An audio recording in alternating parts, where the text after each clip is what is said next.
दोस्तों नमस्कार। मैं आपका अपना भाई जेएस ब्रांड।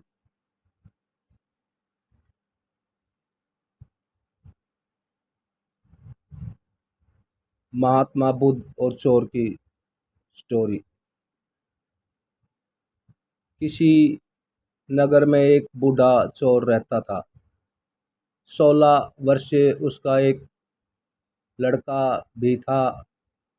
चोर जब ज़्यादा बूढ़ा हो गया तो अपने बेटे को चोरी की विद्या सिखाने लगा। कुछ दिनों में वह लड़का चोरी विद्या में प्रवीण हो गया। दोनों बाप बेटा आराम से जीवन जीवन व्यतीत करने लगे। एक दिन चोर ने अपने बेटे से कहा, देखो बेटा, साधु संतों की बात कभी नहीं सुननी चाहिए। अगर कहीं कोई महात्मा उपदेश देता हो तो अपने कानों में उंगली डालकर वहाँ से भाग जाना, समझे।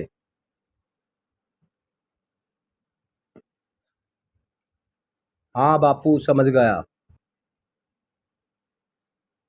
एक दिन लड़के ने सोचा, क्यों ना आज राजा के घर पर ही हाथ साफ कर दूं। ऐसा सोचकर उधर ही चल पड़ा। थोड़ी दूर जाने के बाद उसने देखा कि रास्ते के बगल में कुछ लोग एकत्र होकर खड़े हैं। उसने आते हुए एक व्यक्ति से पूछा, उस स्थान पर इतने लोग एकत्र क्यों हैं? उस आदमी ने उत्तर दिया, वहाँ एक महात्मा बुद्ध उपदेश दे रहे हैं। यह सुनकर उसका माथा ठनक ठनका। इनका उपदेश नहीं सुनना, ऐसा सोचकर अपने कानों में उंगली डालकर वहाँ से भाग निकला। जैसे ही वह भीड़ के निकट पहुँचा कि एक पत्थर से ठोकर लगी और वह गिर गया। उस समय बुद्ध कह रहे थे, कभी झूठे कभी झूठ नहीं बोलना चाहिए। जिसका नमक खाए उसका कभी बुरा नहीं सोचना चाहिए। ऐसा करने वाले को भगवान सदा दुखी बनाए रखते हैं। ये दो बातें उसके कान में पड़ी। वह झटपट उठा और कान बंद कर राजा के महल की ओर चल दिया। वहां पहुंचकर जैसे ही अंदर जाना चाहा कि उसे वहां बैठे पहरेदार ने रोका। अरे कहाँ जाते हो? तुम कौन हो? उसे बुद्ध का उपदेश याद आया, झूठ नहीं बोलना चाहिए। चोर ने सोचा, आज सच ही बोलकर देखूं। उसने उत्तर दिया, मैं चोर हूँ, चोरी करने जा रहा हूँ। अच्छा जाओ। उसने सोचा, राजमहल का नौकर लोग मजाक कर रहे हैं। चोर सच बोलकर राजमहल में प्रवेश कर गया। एक कमरे में घुसा। वहाँ ढेर सारा पैसा तथा जेवर देख उसका मन खुश से भर गया। एक थैले में सब धन भर लिया और दूसरे कमरे में घुसा। वहाँ रसोई घर था।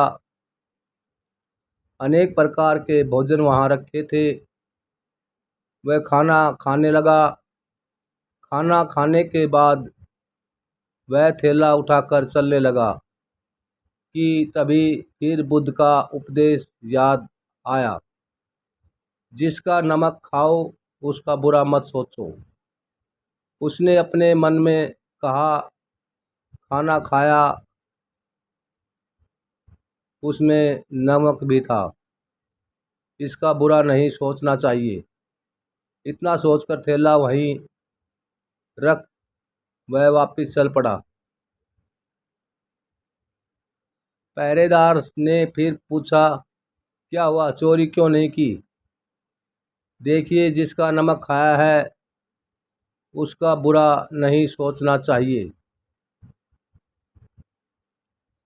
मैंने राजा का नमक खाया है, इसलिए चोरी का माल नहीं लाया। वहीं रसोई घर में छोड़ आया। इतना कहकर वह वहाँ से चल पड़ा। उधर रसोई ने शोर मचाया, पकड़ो पकड़ो, चोर भागा जा रहा है। पहरेदार ने चोर को पकड़कर दरबार में उपस्थित किया। राजा के पूछने पर उसने बताया कि एक महात्मा के द्वारा दिए गए उपदेश के मुताबिक मैंने पहरेदार के पूछने पर अपने को चोर बताया, क्योंकि मैं चोरी करने आया था। उसका धन चुराया, लेकिन आपका खाना भी खाया जिसमें नमक मिला था, इसलिए आपके प्रति बुरा व्यवहार नहीं किया और धन छोड़कर भागा। उसके उत्तर पर राजा बहुत खुश हुआ और उसे अपने दरबार में नौकरी दे दी।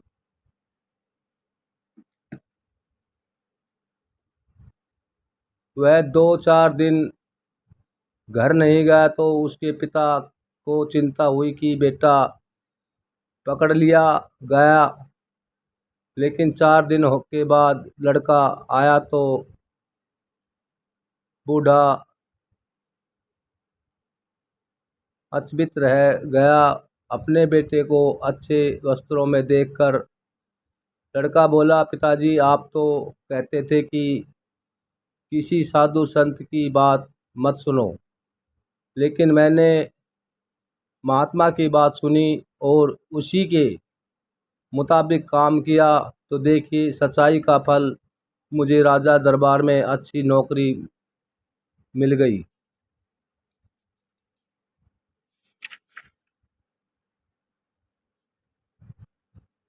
कभी कभी अधिक लालच व्यक्ति के सोचने समझने की शक्ति को छीन कर देता है। ऐसा ही कुछ हुआ। मैंने आपकी बातें मानी तो मैं चोर कहलाया, लेकिन साधु संतों की बात मानकर मैं राजा के दरबार में नौकरी मिल गई और अच्छी बातें मैंने साधु संत महात्मा बुद्ध की लगी, मैंने वह ग्रहण की और राजा के दरबार में मुझे नौकरी मिली। मैं सदा उन साधु संतों की सदा जय जयकार करूं और महात्मा बुद्ध के शरण में मुझे जगह मिले।